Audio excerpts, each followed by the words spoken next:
안녕하세요, 여러분. 자, 오늘 이 시간부터는 여러분들과 함께 이제 정규분포 모집단에 관한 추론에 대한 내용을 함께 다뤄보도록 하겠습니다. 지난 7장에 이어서 이제 8장에서는 이제 실제로 추론에 관한 내용인 것이죠. 7장 이전에 이제 6장에서도 이제 함께 다루셨겠지만 실제로 통계학에서 주로 다루는 내용 중에 있어서 기술 통계학이 있었다면 이제 추론 통계학이 이제 존재를 하고요.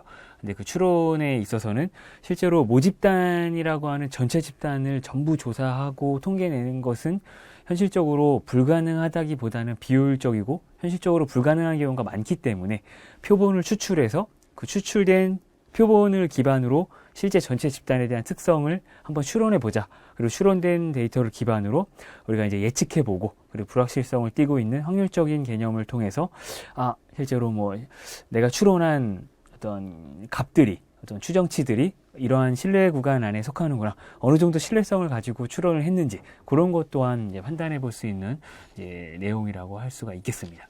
자, 그래서 여러분들 이번 장에서는 그런 어떤 추론 중에서도 어떤 전체 모집단 자체가 이러한 어떤 정규분포 모집단이라고 하는 가정이 들어가고 그 가정에 따라서 내가 관심 있어 하는 관심 대상인 모집단이 정규분포의 어떤 분포를 띠고 있기 때문에 내가 어떤 샘플링한 그 표본들의 어떤 성격 또한 정규분포의 개념을 가지고 있을 것이다 라는 어떤 결론을 이끌어낼 수가 있죠. 그럼 그런 내용을 기반으로 다시 역으로 그럼 그렇다면 모집단은 정규분포를 띠고 있었기 때문에 추출한 표본들의 정규분포 성질을 이용해서 다시 또 모집단 자체를 추론하는 그런 어떤 일련의 과정들을 함께 다뤄볼 예정입니다. 그래서 일단 가장 먼저 이제 서론으로서 이 정규분포 모집단에 관한 추론이 어떤 성질을 가지고 있고 어떤 흐름에서 이제 진행이 되는지를 함께 살펴볼 것이고요. 그리고 그 내용 이후에 이제 모분산 값이 알려진 경우에 대해서 다룰 예정입니다. 모분산이라고 한다면 실제로 모집단 자체가 가지고 있는 산포도를 나타내는 하나의 수치인 것이죠. 모집단의 분산이라고 이해를 하시면 될 것입니다. 그래서 모집단의 분산이 실제로 내가 알고 있다는 가정하에 추론하는 내용을 다룰 것이고요.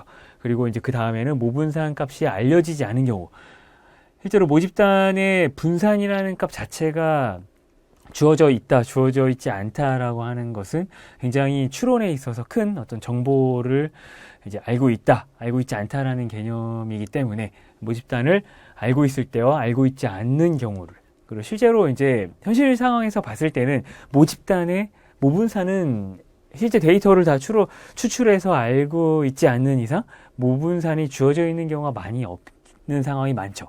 그래서 실제로 이 세 번째 상황이 현실 상황에서는 많이 활용되고 있는 부분이라고도 볼 수가 있고요. 그리고 정규분포 모집단의 분산에 관한 추론. 이제 분산이 알려지지 않은 경우에 이제 추론하는 과정이 있었다면 실제로 이제 그 분산값은 어느 정도가 될 것이냐라는 것을 추론하는 것도 굉장히 중요한 부분이 될 수가 있겠죠. 내가 추출한 표본들의 분산은 이렇게 되는데 그 내용을 기반으로 실제 전체 모집단이 가지고 있는 분산은 이 정도가 될 것이다 라고 추론을 하는 부분이 되겠죠.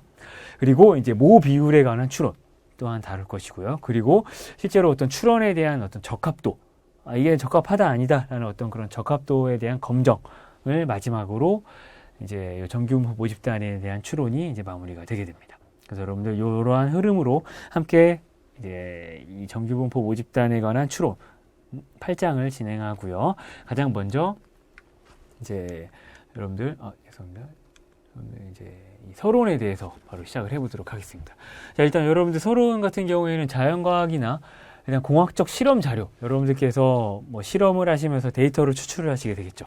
근데 데이터를 추출한다, 어떤 실험 데이터를 이제 확보를 한다, 계측한다라는 개념은 실제로 모집단으로서 자연 현상이나 아니면은 내가 관심 있어 하는 그런 대상의 전체 모집단이 있는데 내가 어느 시점에 일부를 계속 추출하는 행위가 되겠죠, 여러분들. 실험 데이터를 확보한다는 개념은.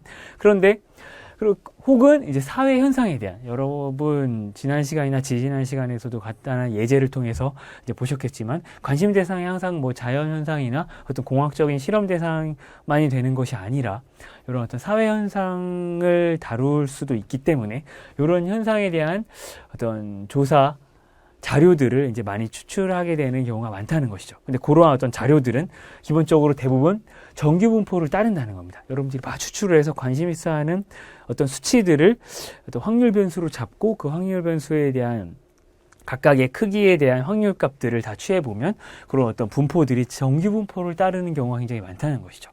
그래서 정규 분포를 따르게 되고, 이제 그러므로 우리는 이제 중심 극한 정리에 의해서 이런 어떤 여러 가지 정규 분포로 근사화해서, 실제로 정확하게 정규 분포는 아니더라도 대부분의 자료들이 정규 분포에 근사해서 따르기 때문에 우리는 그런 내용을 기반으로 이런 어떤 데이터들을 중심극한 정리를 이용해서 데이터를 많이 이제 취득하다 보면 정규 분포로 근사화해서 정리할 수 있다.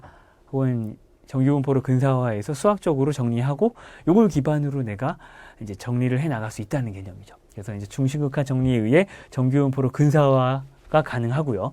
그러므로 이제 본 장에서는 모분산의 값을 이제 현재 모집단의 모분산을 알고 있다는 가정 아래 정규분포 모집단의 평균 뮤에 대한 가설 검정과 신뢰 구간 추정에 대해서 알아본다는 것이죠. 이제 자, 그래서 실제로 여러분들 모집단의 모분산을 알고 있다는 가정 아래 정규분포 자체에 정규분포를 따르는 모집단의 평균, 모평균에 관한 가설 검정과 신뢰 구간 추정에 대해서 알아본다는 것입니다. 그래서 실제로 이제 모집단 자체가 모분산의 값을 우리가 알고 있다는 가정하에 이제 모집단의 평균을 한번 추정해 보겠다는 개념인 거죠.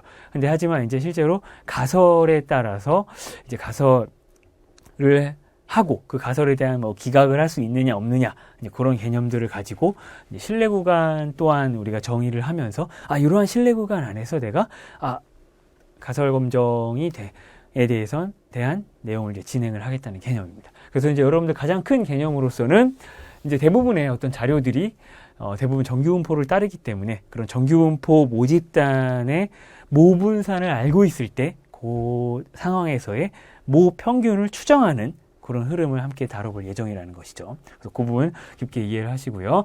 자, 그리고 이제 보시면 확률 변수 X, 여러분들 이제 이 표본을 취했을 때 그 X1, X2, Xn까지의 이제 데이터들의 평균을 뮤라고 하고요. 그리고 분산 시그마 제곱의 정기분포 모집단으로부터 이제 모집단이 X1에서 Xn으로의 데이터를 다 가지고 있을 때 이제 랜덤 샘플링한 크기, 이제 표본을 추출하는 것이죠. 랜덤 샘플링한 크기 n의 표본이라고 할 때, 즉 이제 X1에서 Xn까지를 이제 어떤 랜덤 샘플링한 크기 n의 표본이라고 이제 가정을 하는 겁니다. 자, 이제 실제로 여러분들 모집단이 이제 여기서 존재를 할 때 이제 총 이제 n개의 표본을 추출을 하게 되는 것이죠. 그때 각각의 가지고 있는 그 표본들을 X1, X2 이제 쭉 가면서 Xn까지 추출을 했다고 하고요. 그리고 이제 그때 요 X1에서 Xn은 n개가 추출이 되었지만 실제로 이제 평균을 뮤로 가지고 있고 그 다음에 분산이 시그마 제곱인 정기분포 모집단에서 이제 추출된 이제 표본들이라고 이제 보시면 되고요. 자, 이때 이 표본 평균, 이 추출된 표본들의 평균을 X바라고 정의할 수 있고요. 그리고 이 X바는 모평균, 뮤, 모집단이 가지고 있는 여러분들 평균치는 뮤라고 이제 보통 표현을 한다 그랬고요. 그래서 이제 뮤의 불편 추정량이라고 하는 것이죠. 불편 추정량, unbiased estimator라고 해서 실제로 요 표본 평균이 곧 이제 모집단의 요 뮤인, 모평균으로서 이제 볼 수 있다는 것이죠. 그래서 이제 불편 추정량이기 때문에 불편 추정량이고 또한 이제 X바는 이제 요 표본 평균값 자체가 또 갖는 디스트리뷰션, 즉 분포가 있을 겁니다. 왜냐하면 여러분들 랜덤 샘플링이기 때문에 값들이 항상 같을 수가 없는 것이죠. 이렇게 n개를 이렇게 다 추출을 했지만 여러분들 지난 시간에 저와 함께 추출하는 방법 또한 함께 다뤄보았었고요.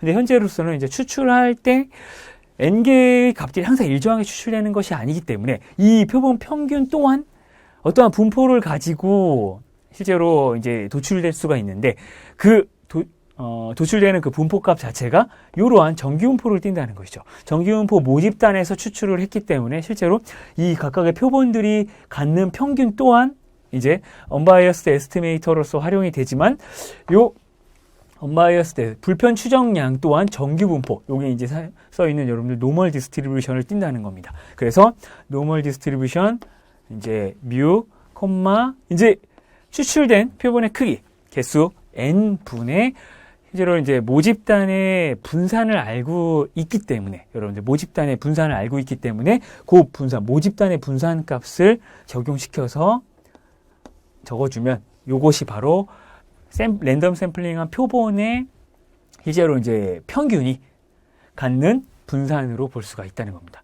표본 평균의 분산이 이렇게 있다는 것이죠. 그러면 실제로 여러분들이 랜덤 샘플링을 했을 때 이제 그 표본 평균의 값을 보시면 이제 뮤라는 어떤 모집단의 실제 참값을 기준으로 여러분들 이러한 디스트리뷰션을 정규분포의 디스트리뷰션을 갖는다는 것을 알 수가 있게 된다는 거죠. 자, 근데 실제로 여러분들 보시면 아시겠지만 랜덤 샘플링을 할 때 그 표본의 크기, 즉 표본의 개수를 키우면 키울수록 실제로 요게 여러분들 표본의 크기가 크면 커질수록 이 표본 평균이 따르는 분포의 분산값이 점점 작아지게 된다는 거죠. n이 커지면 커질수록 이제 표본 분산은 훨씬 자 이렇게 작아진다는 거죠.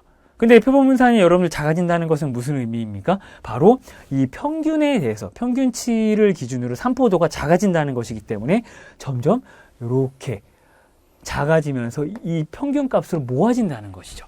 그러면 곧 샘플링을 많이 하면 할수록 실제로 이 표본 평균치는 모집단의 이 평균, 모평균을 대표하는 어떤 값으로서 훨씬 더 이제 큰 의미를 갖게 된다는 것을 의미하는 겁니다. 그래서 여러분들 이런 개념 명확하게 이해를 해 주시고 이제 이 8장을 이제 시작하시면 전혀 어려움 없이 이제 지난 시간에 정리하셨던 추정에 관한 이론과 함께 이제 이해를 해 나가실 수가 있다고 생각이 듭니다.